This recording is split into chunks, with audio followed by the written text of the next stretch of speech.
এখন কি হইব বোন? একমাত্র এখন বলো কি? বলো বলো বলো কি কি বলতে চাও তোমরা? জোৎস্না, জোৎস্না, বলো না, না, দাদি। এই কাম আমি করতে পারবো না বোন। দাদি তুমি না। শীঘ্র করে বলো। ওরে তুই আমার একমাত্র নাতনি, তুই ছাড়া তো আমার কেউ নাই বোন। দাদি তুমি ভুলে যাচ্ছ, এও যে রাজবংশের একমাত্র প্রদীপ, সে যদি কোনোদিন আর জ্বলে না ওঠে তাহলে থাকবে না এই রাজধর্ম, থাকবে না এই বংশ মর্যাদা। ওরে কোনো কথা কইস না, তুই কেন বুঝস না?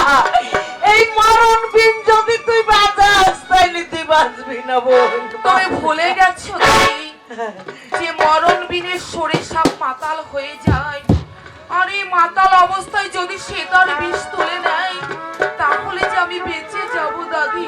না, না, না, আমি তোমার দুটি পায়ে না, পড়ছি না, দাদি, না দেব না। তুমি আমাকে মরণ ভিক্ষানা না, দাও। না দেব না। তুমি আমাকে মরণ ভিক্ষানা না, না। দাও। তুমি জোৎস্না, জোৎস্না, ওরে আমার যে কেউ নাই তুই ছাড়া। তুমি আমাকে ক্ষমা করে দেবে দাদি, তুমি আমাকে ক্ষমা করে দেবে। রানীমা দয়া করে আপনি আর আপনার ছেলেকে ছবেন না। দয়া করে আপনারা বইয়ে যান, বয়েন বয়েন, আপনারা বয়েন।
কি বেশ সর্দার, দুস্তার কি হয়েছে?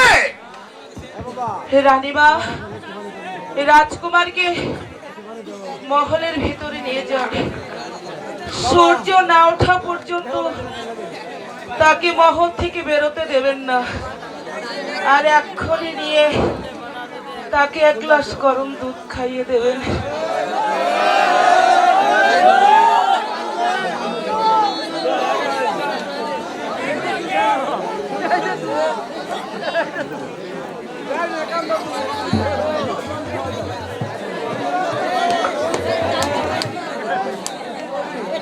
ভাই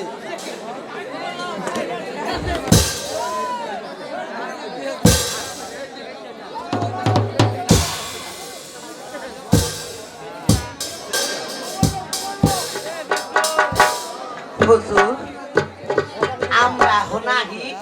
ঠিক আছে, আগামীকাল 10টায় তোমাদের পুরস্কার নিয়ে যাবে। আচ্ছা, তাইলে নাহি কেমন? ঠিক আছে, তোমরা এখন যাও। ওজিরে আলা জনাব, পুত্র আমার আনোয়ার হয়েছে সুস্থ। দোস্তাকে আমি কথা দিয়েছি, সে আমার পুত্র সুস্থ হওয়ার পর আমার কাছে যা চাইবে আমি তাই দেব। আগামীকাল তার পুরস্কারের ব্যবস্থা আমি করব। আসুন এখন।